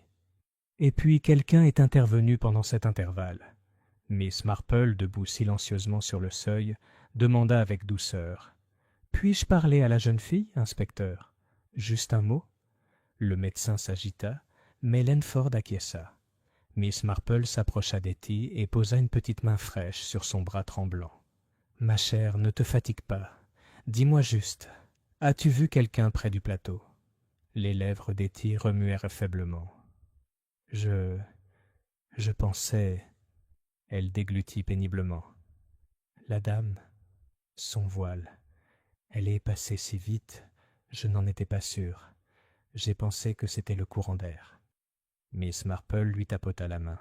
« Tout à fait, mon enfant. Un courant d'air peut être très trompeur. Repose-toi maintenant. » L'incident fit grand bruit. Pour beaucoup, il confirma la culpabilité de Vance. N'avait-il pas été soupçonné, soucieux de faire taire les témoins? D'autres murmurèrent qu'Hetty elle-même en savait trop, qu'elle avait vu quelque chose dans la tente qu'elle n'aurait pas dû voir. D'autres encore désignèrent avec prudence Lady Lyle, dont les allées et venues semblaient de plus en plus mystérieuses. Sir Geoffrey tonna contre l'inspecteur Lenford dans le hall. « C'est un outrage, monsieur, que ma maison soit soupçonnée, que mes domestiques soient empoisonnés. J'exige que cette affaire soit réglée immédiatement. » Lenford, calme en apparence, dit seulement « On réglera ça, Sir Geoffrey, mais pas à la hâte. Les empoisonneurs ne s'arrêtent pas à une seule tentative. » Ce soir-là, Miss Marple prit son thé avec Madame Bunbury, qui était presque hors d'elle-même à cause de ses spéculations. « Vous avez entendu ce qu'ils disent, Miss Marple ? On a vu Lady Lyle dans le couloir près de l'arrière-cuisine. Je n'ai jamais fait confiance à une femme qui porte une gaze noire l'après-midi. Croyez-moi, il y a quelque chose, étranger à propos de ses manières. » Miss Marple sourit faiblement. « On accuse souvent l'étrangeté, chère Madame Banbury, alors que la vérité est plus proche de nous. Pourtant, on ne peut s'empêcher de se demander pourquoi une dame aussi raffinée rend visite à des notaires à Marlécombe, ou pourquoi elle devrait se promener là où les servantes rangent des boîtes de chocolat. Les plus petites choses, vous savez, révèlent souvent les plus grands secrets. » Plus tard, seule dans sa chaumière, Miss Marple déposa le bouton d'argent qu'elle avait trouvé sur le montant, à côté du morceau de papier déchiré du cimetière. Elle les étudia tous deux à la lumière d'une lampe. L'un parlait d'une correspondance secrète, l'autre d'un vêtement plus beau que n'importe quel tailleur de village ne pouvait en fabriquer. 2 tentatives, pensa-t-elle tranquillement. L'une réussit, l'autre non. Le principe était clair. Il fallait garantir le silence. Mais quelle vérité, si elle était dite, serait si dangereuse? Les yeux de Miss Marple se rétrécirent légèrement, le clic de ses aiguilles à tricoter s'arrêtant dans le silence. « Les secrets, murmura-t-elle, ont une façon d'atteindre la lumière du jour, comme les cendres qui s'élèvent d'un feu, même si on effleure soigneusement le foyer. » Chapitre 7. Motif dans l'ombre. L'incident avec Hetty Lorne résonnait dans toutes les rumeurs à Willowbrook. Madame Banbury, qui se considérait comme la gardienne de la moralité du village, déclara que la servante avait dû savoir quelque chose d'effroyable, et fut réduite au silence pour cela. Madame Partridge préférait penser qu'Hetty s'était empoisonnée par erreur, parce que les filles de son âge sont négligentes avec les boîtes de conserve. Mademoiselle Lydia Ford, quant à elle, insista sur le fait que tout cela était trop bien ficelé, et déclara qu'elle écrirait une dissertation sur les dangers des ragots pour ses élèves, sachant pertinemment que les enfants n'en apprendraient rien. Pendant ce temps, Miss Marple vaquait à ses petites tâches ménagères, comme si rien d'extraordinaire ne s'était produit. Elle réparait une déchirure de ses rideaux de dentelle, écrivait un mot de condoléance à la fille mariée de M. Pritchard à Londres et faisait sa promenade habituelle au parc. Pourtant, pendant tout ce temps, elle accumulait ce qu'elle entendait et voyait, comme un écureuil fait des provisions de noix pour l'hiver. Au bureau de poste, elle rencontra à nouveau Madame Emmett, la gouvernante de Marlécombe, qui avait visiblement trouvé un certain soulagement à partager son fardeau. « Ils disent tout Vance ceci et Vance cela, » grommela Madame Emmett, mais je connaissais mon maître, et ce n'était pas Vance qui le tracassait. Non, il était monté contre quelqu'un de plus haut placé. Il tenait un registre, vous savez, un petit carnet noir, aussi net que son écriture. Il a disparu maintenant. L'inspecteur Lenford a posé la question, et je le lui ai dit. J'ai regardé moi-même. Plus aucune trace. Disparu. Miss Marple hocha légèrement la tête. Et quand l'avez-vous vu pour la dernière fois? La veille de la fête. Il a écrit dessus, puis l'a rangé dans son tiroir. Je l'ai épousseté le lendemain matin, je jure qu'il était là. Maintenant, disparu. Le même après-midi, Miss Marple rendit visite au docteur Pembroke sous prétexte de s'enquérir des rhumatismes d'un voisin. Le médecin, ravi d'être reçu, s'écarta bientôt du sujet. « Bon sang, Jane, si je puis me permettre, la mort de Pritchard n'était pas un accident. Le poison était évident. Et la fille aussi, des traces dans le cacao. Quelqu'un dans cette maison a accès à des substances ingénieuses, c'est tout ce que je dirais. Pas acheté en magasin à Willowbrook, je vous assure. » Miss Marple, sirotant son thé, remarqua d'un ton léger. « On obtient parfois de telles poudres en voyageant, ou par l'intermédiaire de connaissances qui fréquentent des cercles plus larges. » Exactement. Un chimiste londonien, peut-être, ou un type qui s'intéresse à la toxicologie moderne. Ce n'est pas l'œuvre d'un criminel rustique ordinaire. Sur le chemin du retour, elle croisa Hetty, pâle mais d'un pas droit, marchant lentement avec Madame Tin.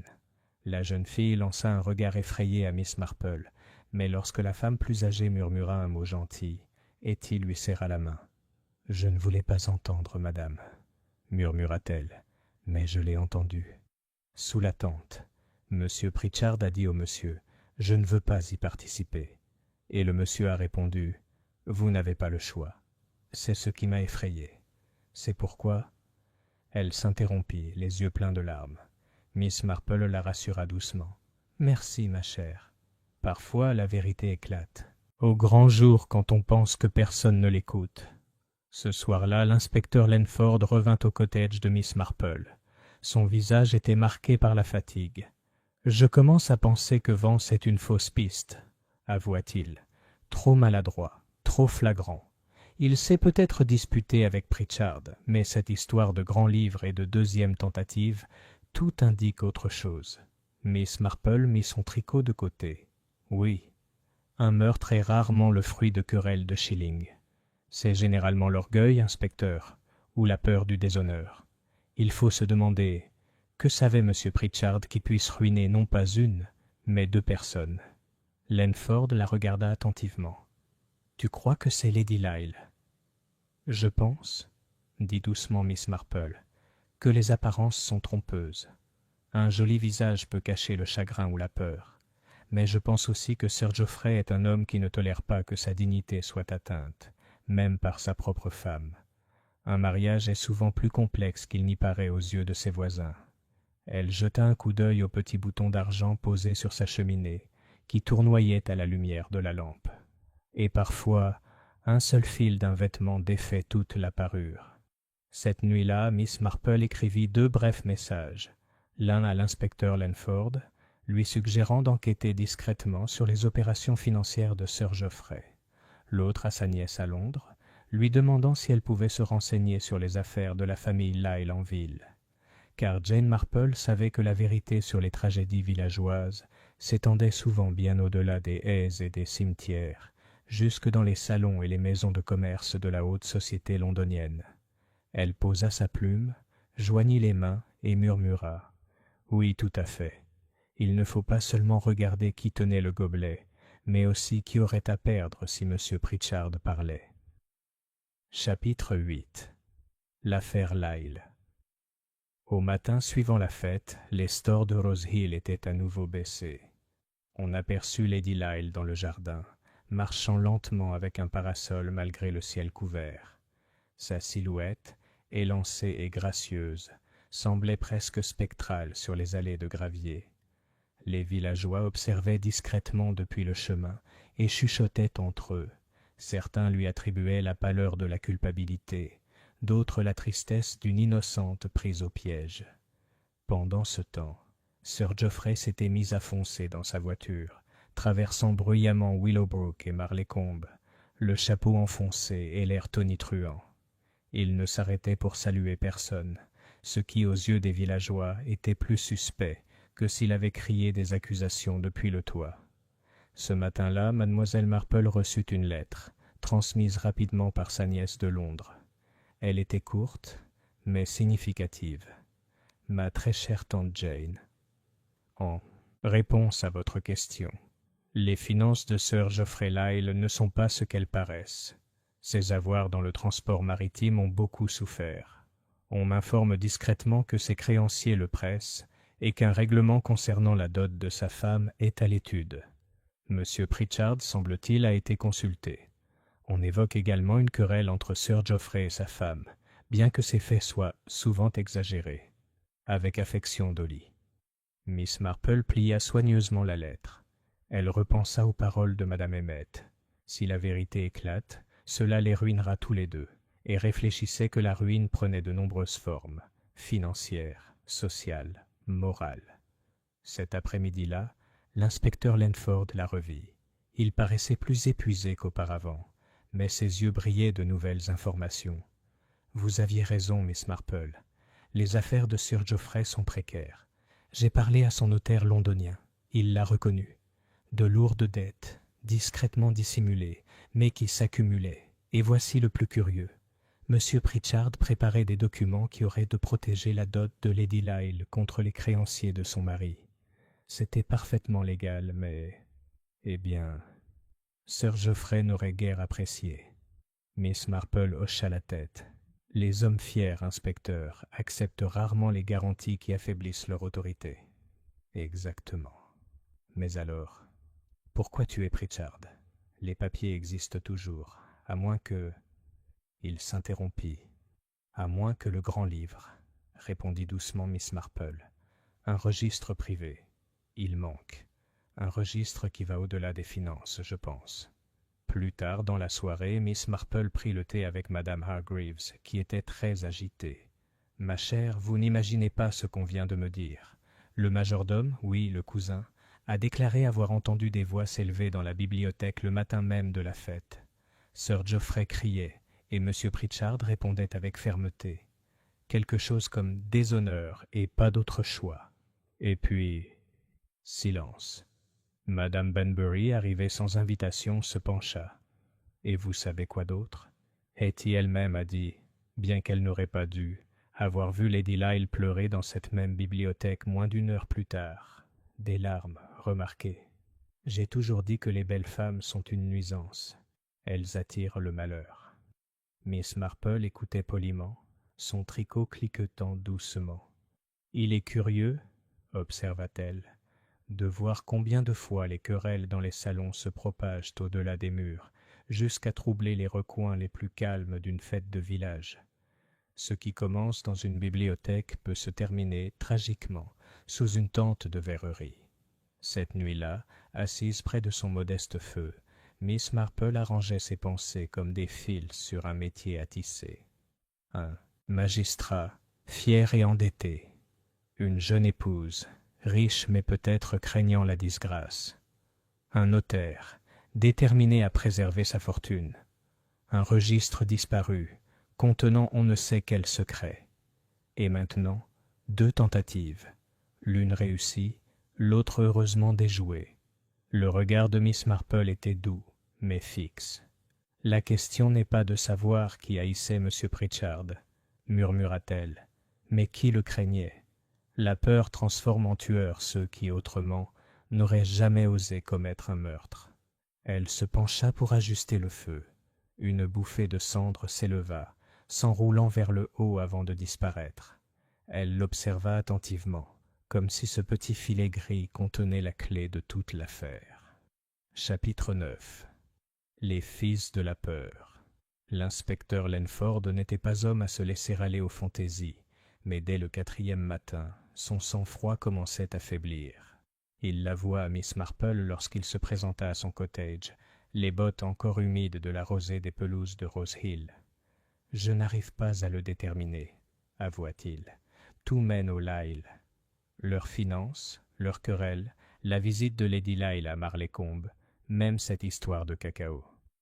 Et pourtant, il s'interrompit en se frottant le front. Ce sont les dernières personnes qu'on accuserait ouvertement. Sir Geoffrey et le magistrat. Lady Lyle, eh bien, elle a tout du raffinement. Miss Marple leva les yeux de son tricot. Les apparences, inspecteur, sont un peu comme des rideaux de mousseline. Elles laissent passer la lumière, mais cachent aussi ce qui se cache derrière. Il faut regarder à travers le tissage. Au village, la rumeur s'inversait brusquement. Madame Banbury, qui avait vivement condamné Léonard Vance, déclarait alors que « il n'y avait jamais de fumée sans feu dans un mariage où la femme pleurait dans les bibliothèques ». Madame Hargreaves maintint que de tels propos étaient déplacés, mais ne put s'empêcher d'ajouter « Bien sûr, Lady Lyle, fait paraissent pâles, et les femmes pâles cachent toujours quelque chose. » À la poste, Madame Larche murmura que Sir Geoffrey avait fait venir un avocat londonien. À l'auberge, l'aubergiste affirma que Vance serait libéré d'un jour à l'autre.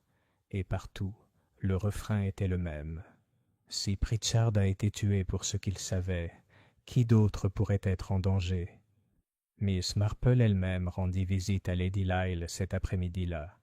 Elle la trouva dans un petit salon, les rideaux tirés pour se protéger de la lumière du jour, les yeux rouges malgré son élégante prestance. « Ma chère Lady Lyle, » dit doucement Miss Marple, « j'espère que vous ne me trouverez pas indiscrète. Je suis venue juste pour prendre de vos nouvelles. Ce sont des jours difficiles pour nous tous. » Lady Lyle laissa échapper un léger rire amer. « Vous êtes très aimable, Miss Marple. Il est difficile de vivre dans une maison où chaque murmure semble une accusation. » Miss Marple, s'installant sagement dans un fauteuil, se mit à tricoter. « Les murmures sont souvent pires que les accusations, ma chère. Il touche rarement à la vérité, mais il pique quand même. Pourtant, on peut toujours réparer ce qui est déchiré, comme ce bas que j'ai, si on prend garde avant que le trou ne s'élargisse. Lady Lyle la regarda fixement, puis détourna le regard. « Vous voulez dire ?» ?»« Je veux simplement dire que les secrets, s'ils ne sont pas traités, finissent par se dévoiler. Monsieur Pritchard, je crois, détenait un tel secret. » Pendant un instant, la main de Lady Lyle serra son mouchoir. Puis elle dit avec un calme étudié, « Mon mari est un homme fier.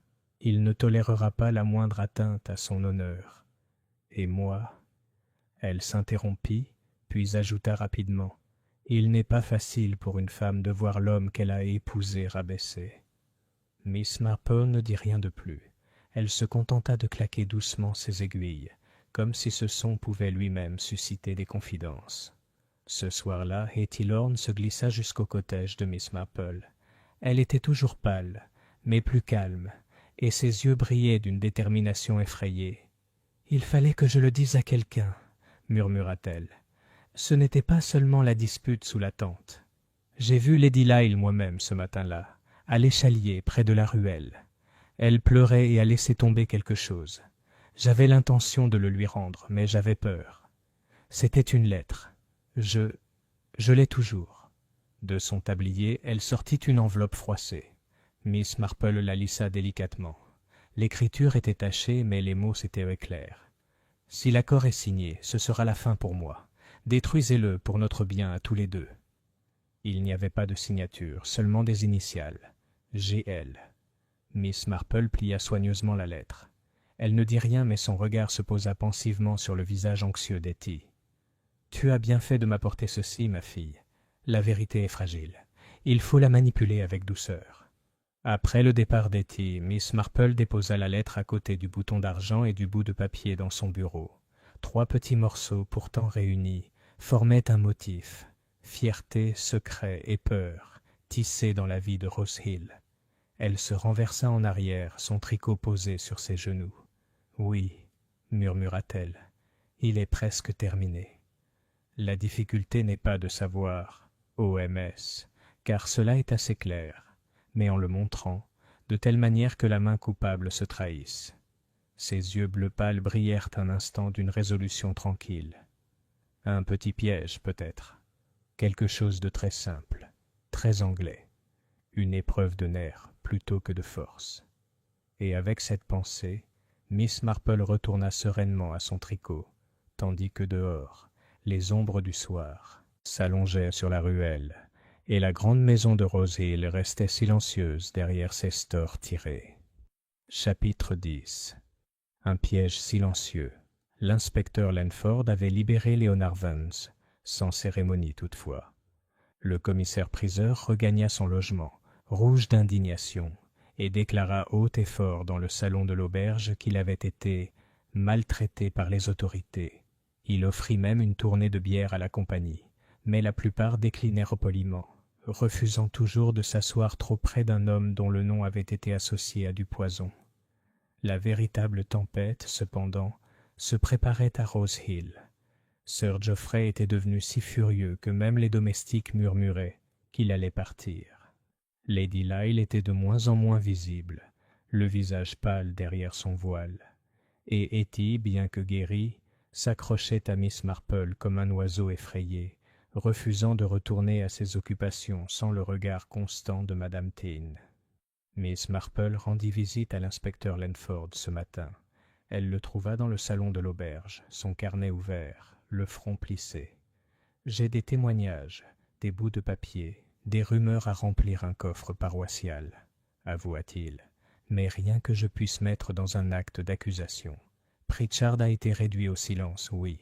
La jeune fille a failli l'être. Mais les preuves, mademoiselle Marple, les preuves, c'est une autre histoire. » Miss Marple se servit un peu de thé, sans y être invitée. La preuve, inspecteur, ne réside souvent pas dans la chose elle-même, mais dans la façon dont les gens se comportent lorsqu'ils se croient observés, ou lorsqu'ils se croient sûrs. Une conscience piquée se manifestera dans le plus petit des gestes. Lanford la regarda attentivement. « Tu as quelque chose en tête ?»« Peut-être, dit-elle. Il est souvent utile de rappeler aux gens ce qu'ils croient avoir caché. Les cendres balayées laissent encore une trace dans l'âtre. Cet après-midi-là, Mademoiselle Marple organisa une petite réunion au presbytère sous prétexte d'organiser un atelier de couture caritatif. Madame Hargreaves fut ravie de l'accueillir, et le salon se remplit bientôt de la compagnie habituelle. Madame Banbury, Madame Partridge, Mademoiselle Ford et, surtout, Lady Lyle, convaincue par la douce insistance de Mademoiselle Marple que un peu de compagnie est le meilleur remède à la mélancolie. Miss Marple s'occupait de son tricot, tandis que les autres discutaient de patrons et de points. Puis, d'un air distrait, elle remarqua « Quel dommage pour ce gobelet! J'ai entendu dire que le laboratoire du comté y a découvert des traces d'une poudre très inhabituelle. On dirait qu'elle est indéniable. On peut polir le verre comme on veut, mais certaines choses adhèrent trop. » La pièce se figea soudain. L'aiguille de Lady Lyle s'immobilisa, tremblant légèrement au-dessus de son ouvrage. Madame Banbury, inconsciente, s'exclama « Vraiment, c'est fascinant !» Le regard doux et bienveillant de Miss Marple se posa sur le visage pâle de Lady Lyle. « Oui, incroyable. Ils ont même trouvé une trace de fibre de gaz accrochée au bord. On ne s'attend pas à trouver de la gaze près d'une vitre, à moins, qu'un voile ne la frôle de trop près. » Lady Lyle poussa un cri aigu et laissa tomber son aiguille. « Vous voulez dire, accusez-vous » Elle s'arrêta, rougissant furieusement. « Accuser, ma chère ?»« Pas du tout, » dit doucement Miss Marple. « Je ne fais que répéter ce que d'autres ont dit. Mais j'ai remarqué que lorsqu'un voile se coince, c'est presque toujours parce que la personne qui le porte s'est penchée trop près. » Il y eut un silence, rompu seulement par le tic-tac de l'horloge du presbytère. Lady Lyle se reprit difficilement, murmurant qu'elle s'évanouissait et devait rentrer.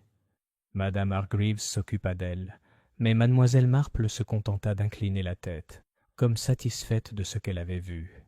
Plus tard, rentrant chez elle avec l'inspecteur Lenford, qui avait assisté à la scène depuis un coin discret, Miss Marple dit doucement « Voyez-vous, inspecteur, la nervosité trahit plus que les mots.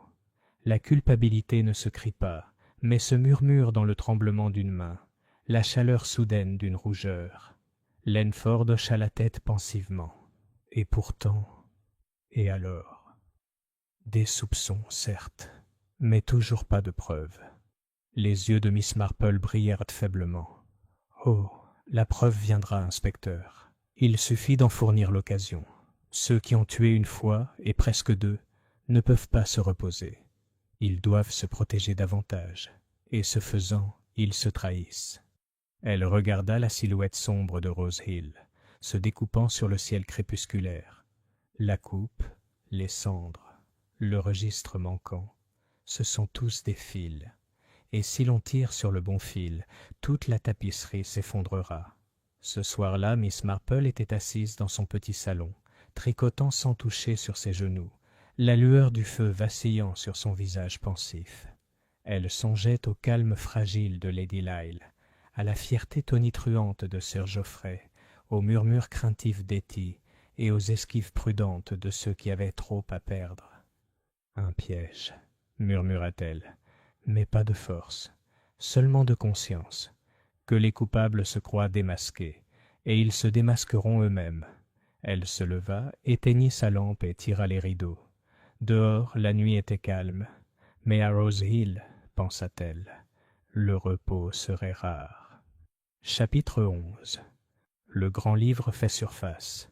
Le village se réveilla le lendemain matin dans une effervescence d'excitation.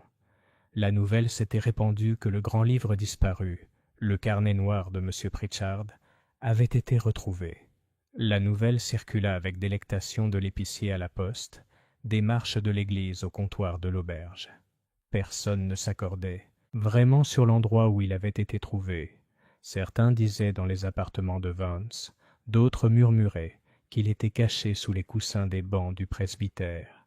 La vérité, comme l'inspecteur Lenford l'a révélé à Miss Marple autour d'une tasse de thé précipitée, était bien plus prosaïque. « Il a été remis par un garçon de Marleycombe, expliqua-t-il.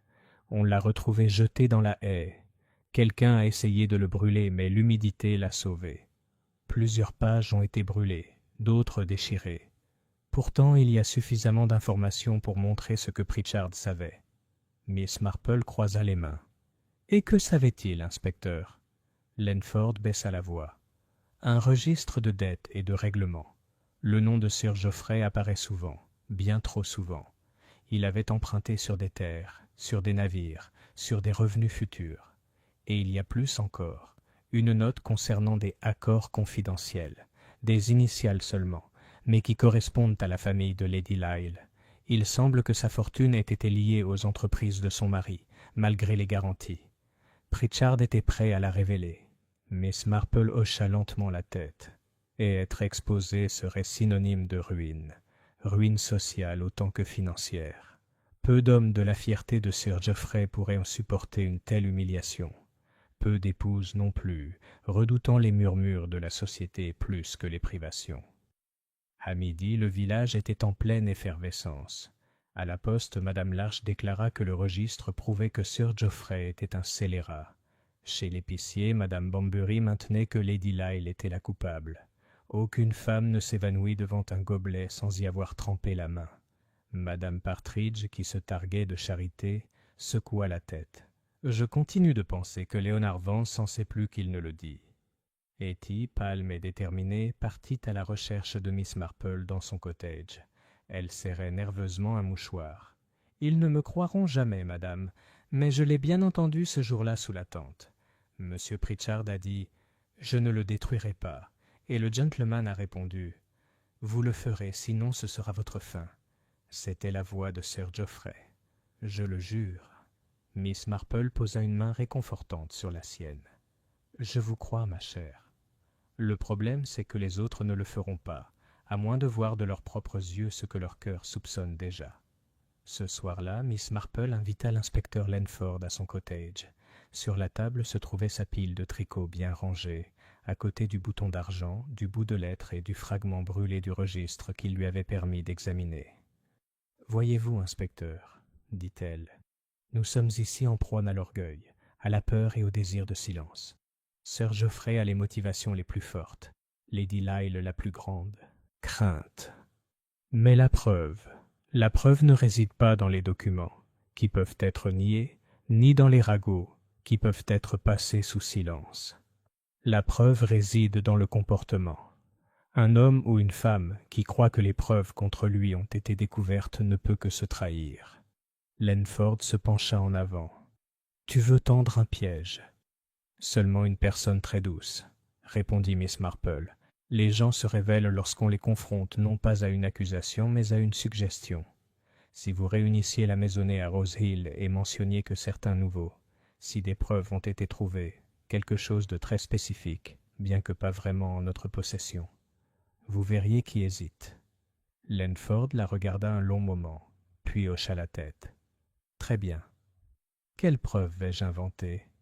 Les yeux de Miss Marple pétillèrent faiblement. « Eh bien, inspecteur, rien d'aussi grossier qu'une invention. Dites simplement que le laboratoire a confirmé ce que j'ai suggéré. Le gobelet portait non seulement des traces de poudre, mais aussi l'empreinte d'un bouton de gant particulier, argenté, ancien et unique. Ensuite observez qui pâlit, qui proteste trop et qui cherche à quitter la pièce. » Ce soir-là, assise seule avec son tricot, Miss Marple songea que le piège était presque tendu, non pas par la force, mais par la nervosité, non pas en exigeant des aveux, mais en laissant sa conscience se trahir. Le feu brûlait doucement dans la cheminée, un léger filet de cendre s'élevant vers le haut. Elle le regarda disparaître dans l'obscurité de la cheminée et murmura « Oui, demain la vérité s'élèvera, telle une fumée. Il suffit de voir où le vent la porte. » Chapitre 12. Le rassemblement à Rose Hill. La convocation à Rose Hill fut émise au nom de l'inspecteur Langford, mais l'auteur était mademoiselle Marple. Domestiques, villageois et toute la maisonnée furent priés, poliment mais fermement, de se présenter dans le grand salon ce soir-là pour partager certaines découvertes importantes. La nouvelle se répandit comme une traînée de poudre. À l'heure du thé, tous les cottages de Willowbrook bourdonnaient de conjectures. Madame Bunbury déclara que le meurtrier était déjà connu et que la police attendait simplement ses aveux. Madame Partridge insista sur le fait qu'il s'agissait d'une mise en scène destinée à effrayer la mauvaise personne. Mademoiselle Lydia Ford estimait que la vérité, comme la géométrie, ne pouvait être démontrée que par des preuves exactes. À Rose Hill même, la tension était palpable. Sir Geoffrey rôdait dans le hall, le visage exaspéré, murmurant des indignités. Lady Lyle, pâle comme de la porcelaine, était assise, les yeux baissés. Hetty s'attardait sur le seuil, les mains jointes, tandis que Madame Tean s'occupait d'un plateau de thé que personne ne touchait. L'inspecteur Lenford se tenait devant, l'âtre, son carnet à la main. À côté de lui, petite et sereine, Miss Marple était assise, son tricot sur les genoux, l'air d'une attention douce. « Mes amis, commença gravement Lenford, je vous ai fait venir pour empêcher toute nouvelle rumeur. Le rapport du laboratoire sur la coupe est arrivé. Il confirme la présence de poison, comme nous le soupçonnions. Mais plus encore, il révèle un oubli. » Un silence profond régnait dans la pièce. Sir Geoffrey se déplaça, l'air renfrogné. La main de Lady Lyle, posée sur sa chaise, tremblait presque imperceptiblement. Sur le bord du gobelet, poursuivit Lenford, sous la poudre, se trouvait l'empreinte distinctive d'un bouton de gant, en argent, à l'ancienne, unique. Nos experts n'auront aucun mal à le retrouver. Un silence s'ensuivit, d'une dureté glaciale.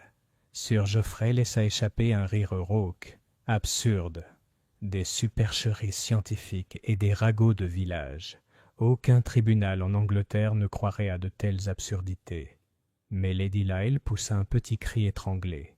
Sa main se porta à sa gorge, puis, voyant tous les regards braqués sur elle, elle força un sourire. « Pardonnez-moi, un léger malaise, cette chaleur, le feu de la culpabilité peut-être. » murmura Madame Bunbury, suffisamment audible pour être entendue à travers la pièce. Lady Lyle se leva brusquement. « Je refuse de me laisser insulter ici. » Elle se dirigea vers la porte, son voile tremblant. « Madame, » dit fermement Lenford, « je dois vous demander de rester. » À ces mots, elle hésita, une main agrippant le chambranle de la porte. « Je ne peux pas le supporter. » Sa voix se fendit de sanglots. Sir Geoffrey s'approcha d'elle, lui saisissant le bras avec une autorité brutale. « Ressaisis-toi, Margaret. Tu te fais honte devant ces gens. » La voix douce de Miss Marple résonna dans le silence. « Ce n'est pas de la honte, Sir Geoffrey, mais de la peur de ce que l'on sait déjà. On ne peut pas étouffer la vérité par la colère. Elle finira par éclater, aussi sûrement que les cendres jaillissent d'un incendie. » Tous les regards se tournèrent vers elle. Lady Lyle se laissa retomber sur sa chaise, pleurant doucement, tandis que Sir Geoffrey la fusillait du regard, le visage noir comme l'orage. La réunion se termina dans la confusion. Lenford annonça qu'il poursuivrait l'affaire, et l'assemblée se dispersa dans des murmures et des regards en coin. Certains affirmèrent que la dépression de Lady Lyle prouvait sa culpabilité. D'autres murmurèrent que la fureur de Sir Geoffrey était encore plus accablante. Miss Marple, s'éloignant discrètement dans le crépuscule, sentit le filet se resserrer. Elle avait vu ce dont elle avait besoin. L'effondrement de Lady Lyle, la colère désespérée de Sir Geoffrey, le choc de l'orgueil et de la peur. Tous deux avaient quelque chose à cacher. Mais qui, se demanda-t-elle, avait vraiment placé les cendres dans la coupe de cristal ? Elle rentra lentement chez elle, son parasol tapotant le sol, l'air doux comme toujours. Pourtant, derrière son regard calme, les pensées s'agitaient rapidement, tissant des liens entre gaz, boutons, registres et murmures. « Le piège est presque tendu, » murmura-t-elle, « mais il faut le finir comme il faut. Car l'orgueil peut gronder, la peur peut pleurer, mais la main qui tue ne se révèle pas par les mots, mais parce qu'elle ne peut endurer. » Et avec cela, Miss Marple décida que le test final devait bientôt arriver, un test suffisamment simple pour paraître innocent, mais suffisamment tranchant pour percer le cœur coupable. Chapitre 13. Le test final. Le village s'était à peine remis de la scène de Rose Hill que Miss Marple fit ses préparatifs en toute discrétion. Elle ne demanda rien à l'inspecteur Lenford, si ce n'est patience et discrétion. « Ce sont les nerfs qui trahissent, inspecteur, » lui rappela-t-elle, « pas la logique. Qu'ils croient que les preuves les attendent pour les condamner, et les coupables s'empresseront de se condamner eux-mêmes. » Lenford, bien que sceptique, acquiesça. Il commençait à comprendre que la douce certitude de Miss Marple était rarement mal placée. L'événement fut orchestré avec la plus grande innocence. Un simple thé au presbytère, soi-disant pour réconforter Lady Lyle après sa détresse. Les invités furent soigneusement choisis. Sir Geoffrey, Lady Lyle, Léonard Vance, Hetty Lorne et Madame Tin. Madame Hargreaves présida avec une dignité frémissante, inconsciente du drame discret qui allait se jouer dans son salon. Miss Marple, toujours en train de tricoter, était assise près de la fenêtre. Les autres prirent place avec raideur, chacun conscient de la tension inexprimée. Sir Geoffrey fusilla sa tasse de thé du regard. Le voile de Lady Lyle ombrageait ses joues pâles. Vance tenta une conversation cordiale, mais elle tomba à plat. Hetty resta assise, raide, les mains jointes sur ses genoux. Lorsque la compagnie fut installée, Miss Marple parla avec un air légèrement distrait. « J'ai entendu dire, dit-elle doucement, que les hommes du comté ont été très diligents. Le gobelet, bien sûr, a fait son effet, mais les cendres à l'intérieur, c'est là le plus curieux. Ce n'était pas du tabac ordinaire, ni de la cendre de cheminée, comme certains le supposaient. Non, c'était quelque chose de tout à fait différent et de très particulier. Quelque chose qui liait le gobelet non seulement au poison, mais aussi à la main qu'il y avait placée. Elle marqua une pause, apparemment absorbée par le comptage de ses mailles. Un silence profond régnait dans la pièce. « Quelle absurdité !» aboya Sir Geoffrey. « De la cendre, c'est de la cendre. N'importe quel imbécile le sait. » Lady Lyle émit un léger gémissement. « S'il vous plaît, Geoffrey. » Miss Marple leva la hyène tête, l'air doux. « Voyez-vous, ces cendres provenaient d'un papier spécial. Une page arrachée à un registre privé, brûlée à la hâte, mais incomplètement. Il en restait suffisamment pour correspondre exactement. Il y eut une inspiration collective. Sir Geoffrey se releva d'un bond, le visage livide. « C'est intolérable. Vous ne pouvez pas prouver... » Il s'interrompit brusquement, se ressaisissant. Lady Lyle poussa un cri et recula, son voile tremblant. Hetty halta, et Vance se pencha en avant avec empressement, comme au point culminant d'une vente aux enchères. L'inspecteur Lenford, qui attendait en silence, dit d'un ton neutre. « Vous admettez donc avoir détruit le registre, Sir Geoffrey ?» Le magistrat resta un instant figé, les poings crispés. Puis il s'exclama. « Oui, et pourquoi pas ? Pritchard s'est mêlé de ce qui ne lui appartenait pas. Il m'aurait ruiné, nous aurait ruinés tous les deux. Mais je ne l'ai pas tué. J'ai seulement cherché à détruire les preuves. »« Geoffrey !» Le cri de Lady Lyle résonna dans la pièce. Elle se releva d'un bond, son sang-froid s'évanouissant. « Plus de mensonges. C'était moi. J'ai touché le gobelet. J'y ai répandu la poudre. Il nous aurait exposés tous les deux. Je ne pensais qu'à l'effrayer, à l'affaiblir. Je n'aurais jamais imaginé que cela finirait si vite. » Sa voix se transforma en sanglots. Elle se laissa retomber sur sa chaise, le visage caché dans ses mains. Le silence qui suivit fut lourd de stupeur. Sir Geoffrey resta figé, le regard fixé sur sa femme avec un mélange de fureur et de désespoir. Vance murmura quelque chose comme « ne jamais se fier aux apparences ». Hetty serra la main de Miss Marple comme pour se protéger. Miss Marple posa calmement son tricot.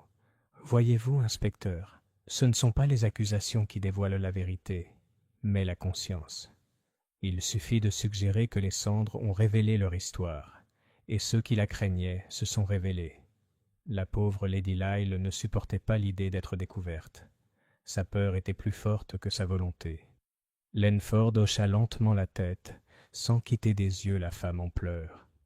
Cela suffit. Elle a avoué. La justice suivra son cours. Ce soir-là, tandis que le soleil se couchait derrière les cheminées de Rose Hill, Miss Marple rentra chez elle par la ruelle tranquille. Son visage était serein, mais une pointe de tristesse brillait dans ses yeux. Elle murmura doucement. « C'est toujours pareil. L'orgueil et la peur poussent les gens à la folie. Et au final, ce n'est pas l'ingéniosité du crime qui les trahit, mais la faiblesse du cœur. » Elle atteignit sa chaumière, tira les rideaux et posa sa bouilloire sur le feu. Dehors, le village bourdonnait de bavardages animés, mais dans le salon de Miss Marple, tout était redevenu paisible, à l'exception d'un léger filet de fumée qui s'élevait de la cheminée, s'élevant comme le murmure final d'un secret enfin révélé. Chapitre 14. Miss Marple explique. Le lendemain, l'inspecteur Lenford convoqua une dernière réunion au presbytère. Il fut jugé opportun d'exposer clairement l'affaire, de peur que le village ne soit submergé par les rumeurs pendant des mois. Étaient des présents, Sir Geoffrey, sombre et silencieux, Lady Lyle, pâle et tremblante sous la surveillance d'un agent de police, Madame Hargreaves qui insista pour recevoir car c'était un devoir envers la communauté, et bien sûr mademoiselle Marple, son sac à tricot soigneusement rangé à côté d'elle. Lenford s'éclaircit la gorge. « Nous avons les aveux de Lady Lyle, mais il est juste que chacun comprenne comment l'affaire s'est déroulée. Et pourquoi ?» Il se tourna vers Miss Marple, assise, immobile, les mains jointes sur son ouvrage. Miss Marple nous a été d'une grande aide.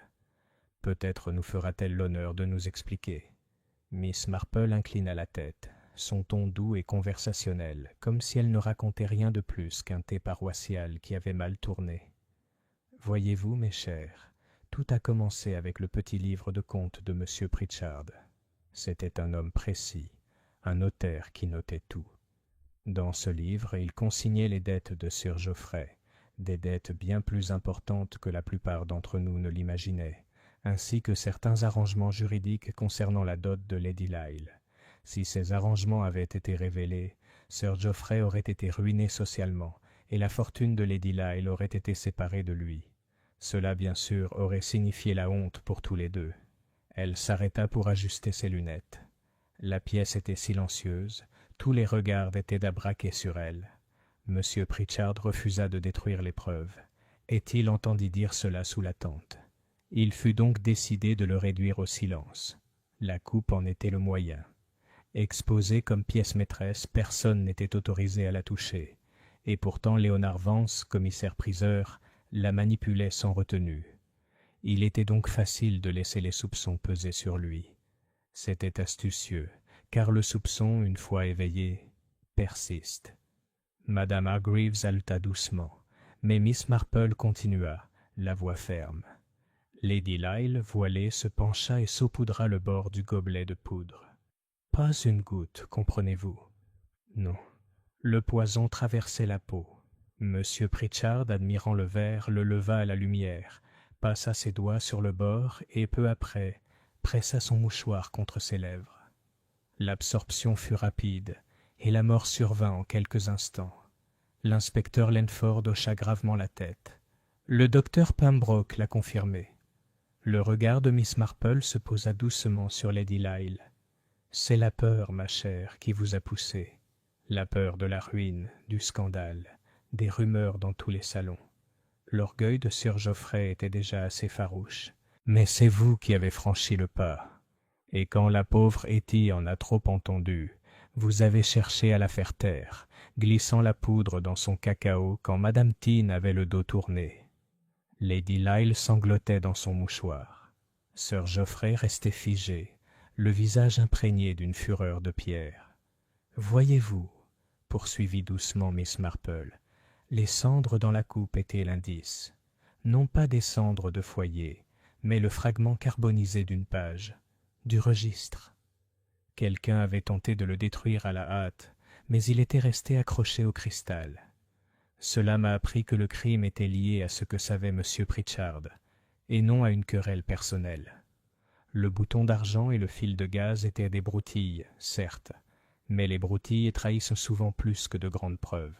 Elles indiquaient la tenue d'une dame, pas le manteau grossier d'un homme. Et lorsque j'ai suggéré que le laboratoire avait comparé ces broutilles, Lady Lyle a été trahie par son propre sang-froid. Miss Marple croisa les mains. Ce n'est jamais l'ingéniosité de l'acte qui condamne, mais la faiblesse du cœur. Une conscience coupable ne peut supporter l'idée d'être exposée. En vérité, je n'avais pas besoin d'un rapport de laboratoire. La peur elle-même était une preuve suffisante. La pièce était très silencieuse. Dehors, un oiseau chanta brièvement, puis se tut à nouveau. L'inspecteur Langford se leva. « Merci, mademoiselle Marple. C'est assez clair pour n'importe quel tribunal. Lady Lyle, vous êtes en état d'arrestation pour le meurtre d'Alfred Pritchard et pour tentative de meurtre sur Hetty Lorne. » Lady Lyle poussa un petit cri, mais n'opposa aucune résistance. Sir Geoffrey resta immobile, si ce n'est pour se mettre la tête entre les mains. Lorsque le gendarme emmena la femme en pleurs, Madame Hargreaves se tourna vers mademoiselle Marple, les larmes aux yeux. « Oh, ma chère, quelle horreur! Et pourtant, comme vous avez raison de voir ce qu'aucun de nous n'a vu. » Miss Marple secoua doucement la tête. « Pas de la sagesse, chère Madame Hargreaves, juste de l'observation. Les gens sont partout pareils. Ils se trahissent, aussi sûrement que des enfants pris avec de la confiture aux doigts. Il suffit de s'en apercevoir. » Et sur ce, elle reprit son tricot, le petit clic régulier de ses aiguilles résonnant une fois de plus comme le battement de cœur d'un village qui retrouve son rythme. Chapitre 15. Le village se rétablit. Le scandale de Rose Hill a défrayé la chronique à Willowbrook pendant des semaines, et pourtant, comme tous les scandales, il a peu à peu perdu de son acuité, devenant une histoire à raconter autour d'un verre de thé à chaque nouvel arrivant. Les gens secouaient la tête, baissaient la voix et disaient avec délectation « Vous avez bien entendu parler du meurtre de la fête ? Une affaire épouvantable, assez épouvantable. Mais Miss Marple, vous savez, a tout vu. » Madame Hargreaves ne se lassait pas de raconter la réunion au presbytère. À chaque fois, le salon s'agrandissait, l'atmosphère se faisait plus théâtrale, jusqu'à ce que ses paroissiens aient l'impression d'y avoir assisté. Madame Bunbury, quant à elle, affirmait avoir soupçonné Lady Lyle dès le début, même si ses souvenirs de ses propos divergeaient quelque peu de ceux de ses voisins. Madame Partridge, partagée entre l'horreur et une secrète satisfaction, déclara que « la haute naissance n'empêche pas la méchanceté » et utilisa cette liaison comme une leçon de morale pour les jeunes femmes de son cercle de couture. Hetty Lorne devint une petite héroïne au village. Son malaise, sa terreur et son témoignage murmuré laissaient un souvenir admiratif. Madame Tin, ravie de l'importance inattendue de sa protégée, devint farouchement protectrice et déclara qu'aucun mal ne lui serait jamais fait, tant qu'elle serait en vie. Quant à Sir Geoffrey, il quitta Rose Hill peu après l'arrestation de sa femme, se réfugiant dans la propriété d'un parent dans le nord. Sa chute fut plus complète qu'aucun tribunal n'aurait pu le décréter. Un magistrat déchu non par la loi, mais par le jugement silencieux de sa communauté. Rose Hill House était vide et fermé, ses pelouses négligées, les banderoles de la fête encore à moitié enfouies dans la terre humide. L'inspecteur Langford, bien que modeste de nature, vit sa réputation grandement améliorée. Il a traité l'affaire avec une fermeté admirable, dira les villageois. Il insista cependant toujours sur le fait que le mérite en revenait en grande partie à Miss Marple. « Elle voit ce que les autres ignorent, remarqua-t-il plus d'une fois, et ce qu'elle voit, elle le comprend. » De son côté, Miss Marple accepta les compliments avec une gêne discrète. Elle continua sa tournée de petites attentions, tricoter pour les bébés, soigner ses roses, rendre visite aux malades. À ceux qui la félicitaient, elle répondait simplement « On remarque ces choses-là si on y prête attention. La nature humaine est la même partout. » Un après-midi, Madame Bunbury la rejoignit pour le thé. Après de longs ragots sur qui repeignait le portail de leur jardin et qui avaient été vus en train d'acheter plus de sucre que ne le permettait le rationnement, Madame Bunbury poussa un profond soupir. « Dire, Miss Marple, que de telles choses puissent arriver ici. À Willowbrook surtout. Meurtre, poison, tromperie. C'est tout simplement impensable. » Miss Marple sourit faiblement. Au contraire, ma chère, c'est tout à fait concevable. Les villages sont de petits mondes, et toutes les passions du monde y cohabitent. L'orgueil, la jalousie, la peur, l'amour. Elles ne disparaissent pas simplement parce que les haies sont bien taillées. Madame Bunbury pinça les lèvres, sceptique. Pourtant, on préfère trouver cela extraordinaire. Miss Marple eut un petit rire. Oui, c'est peut-être plus rassurant de penser ainsi. Ce soir-là, alors que le crépuscule tombait sur St. Mary Mead, Miss Marple était assise près de sa fenêtre, son tricot plié sur ses genoux. Elle regardait les lampes s'allumer dans les chaumières le long du chemin, chacune offrant un refuge contre l'obscurité qui s'installait. La vie avait repris son rythme. Les enfants du village jouaient, les cloches de l'église sonnaient, les portes des boutiques se fermaient une à une. Pourtant, sous la surface, comme Miss Marple le savait bien, les mêmes drames humains persistaient, l'envie, l'affection, la cupidité, la générosité. Ils étaient ne plus discrets, moins tragiques que ceux de Rose Hill, mais tout aussi réels. Elle murmura doucement. Oui, la vie continue, mais les gens sont les gens, où qu'on les trouve, et c'est peut-être la vérité la plus dangereuse et la plus réconfortante. Elle tira ses rideaux, alluma sa lampe et se remit à tricoter. Le cliquetis régulier des aiguilles se mêlait au bruit de la nuit, tandis que Miss Marple travaillait calmement, l'esprit apaisé, même si son regard restait aussi vif que jamais. Chapitre 16. Cendres et réflexions ultérieures. Plusieurs semaines plus tard, les feuilles de Willowbrook avaient commencé à virer au rouge, se teintant de roux et d'or le long des haies. La fête, la coupe et les liles s'inscrivaient déjà dans la mémoire du village, racontés sans cesse aux portes des boutiques et sur les marches des églises, perdant de leur vivacité à chaque répétition. Miss Marple, cependant, s'en souvenait parfaitement. Un matin, elle longea le chemin en direction de l'échalier où elle avait trouvé le fil de gaz et le bouton d'argent. Les haies étaient de nouveau soigneusement taillées, l'échalier réparé, comme si rien de fâcheux ne s'y était jamais produit. Des enfants avaient tracé à la craie une grille de marelle sur le chemin voisin, et leur rire résonnait faiblement au loin. Elle marqua une pause, posant la main sur le vieux bois. Une fine couche de cendre s'accrochait encore à la fente du montant, trop petite pour que quiconque la remarque. Miss Marple l'essuya délicatement, comme si elle rangeait après un invité. Cet après-midi-là, elle reçut sa nièce, Dolly, venue de Londres. Dolly, comme toute la jeune génération, s'intéressait au meurtre dans la coupe. « Mais tante Jane, s'exclama-t-elle, vous avez sûrement été choquée de trouver une telle méchanceté ici, dans ce village tranquille. » Miss Marple sourit faiblement. « Ma chère, la méchanceté n'est jamais bien loin. On l'imagine vivre dans les villes, les ruelles sombres et les contrées lointaines, mais j'ai toujours constaté qu'elle est présente partout où les gens vivent. L'orgueil, la peur, la jalousie, l'amour, ils brûlent aussi intensément dans une chaumière que dans un palais. Seule l'ampleur diffère. » Dolly frissonna. « Ça fait peur de faire confiance à qui que ce soit. » Miss Marple lui tapota la main. « Au contraire, ma chère, cela devrait nous rappeler de faire confiance avec bienveillance. Les gens sont stupides, certes, et parfois méchants, mais ils sont aussi tendres, courageux et bons.